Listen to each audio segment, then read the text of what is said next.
Let's take another important concept, the unconscious. More specifically, we'll focus on unconscious processes involved in behavior. This is a broad concept, and it can be divided into several categories. For now, we'll consider just two. Whenever we talk about something being unconscious, we first need to ask an important question. What exactly are we trying to explain? One possible question is, how is a particular behavior carried out? Consider a well-developed motor skill. Once a skill has been mastered, it becomes automatic. It no longer requires conscious attention. You don't consciously calculate every movement while walking, typing, or driving a familiar route. The behavior unfolds automatically. In cases like these, psychologists speak about unconscious mechanisms of action, the automatic processes that allow a learned behavior to run efficiently. Who studies these mechanisms? Primarily, psychologists interested in behavior itself, especially the behaviorist tradition. It's important to notice something here.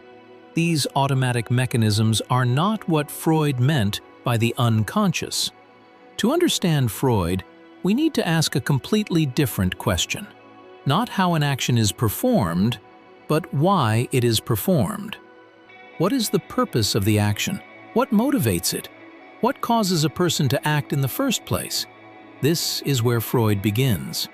Freud argued that every action has a cause. Human behavior is never completely random, but the person is not always aware of that cause. That leads us to an entirely different category of psychological phenomena, unconscious motives, or, more broadly, unconscious desires, wishes, drives, and motivations that give rise to behavior. Freud's own term was drives. These unconscious forces become the true motives behind our actions.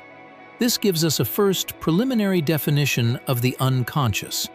The unconscious consists of motives that influence behavior without entering conscious awareness. Freud often illustrated his theories with unusual clinical examples. One of his favorites came from hypnosis.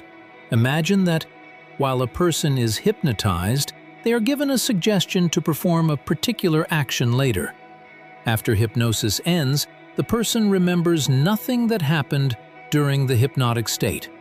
This is known as post-hypnotic amnesia. The memory disappears. The instruction does not. Sooner or later, the person performs the suggested action. Now imagine asking a simple question afterward. Why did you do that? An honest answer would be, I don't know. Freud described a patient who, under hypnosis, was instructed to walk across the city and visit him on Sunday evening. Later that evening, she arrived at his office exactly as instructed. Freud asked, "Why did you come here?" She answered quite sincerely, "I honestly don't know. It's raining. I have guests at home. For some reason, I walked all the way across town to see you. I can't explain why." Freud considered this an excellent answer. But, he asked, is that how people usually respond? Most of us don't say, "I don't know." Instead, we immediately begin explaining our behavior. We invent reasons. We justify our decisions. We create stories that make our actions seem reasonable. Yet those explanations often have little to do with the real motive. The explanation exists. The true cause remains hidden. For Freud, that is the unconscious. Now let's look more carefully at the word itself. The term unconscious is surprisingly precise. To understand why, we should remember who Freud was.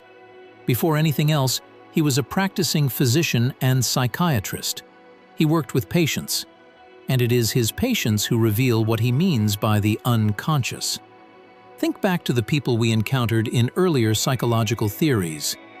In the psychology of consciousness, the ideal participant possessed introspection. Such a person could observe their own experiences and describe them accurately. Consciousness performed its essential function. It allowed a person to understand both the world and themselves. Later, we encountered the subject of behavior. Whether behavior was controlled by external forces, as classical behaviorists argued, or by the individual, as later behaviorists proposed, one thing remained central. Behavior involved regulation. Someone, or something, was directing action. Now, Freud introduces a different kind of person. His patient certainly possesses consciousness, but consciousness is no longer performing its most important task. The patient does not fully understand themselves.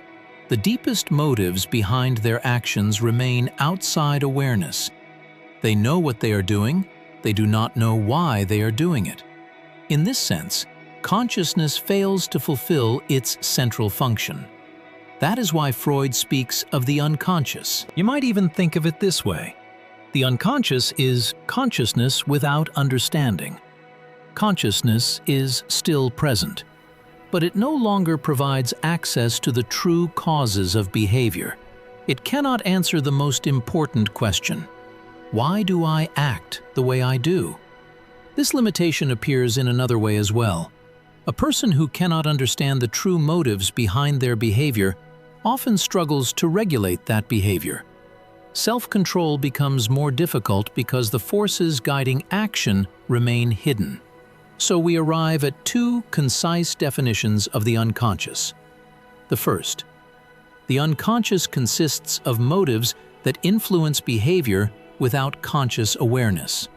The second, the unconscious is consciousness that no longer fulfills its essential function of understanding itself. Ultimately, our goal is not to memorize a single definition. It is to recognize that the concept of the unconscious can be approached from several complementary perspectives. Each definition highlights a different aspect of one of psychology's most influential ideas.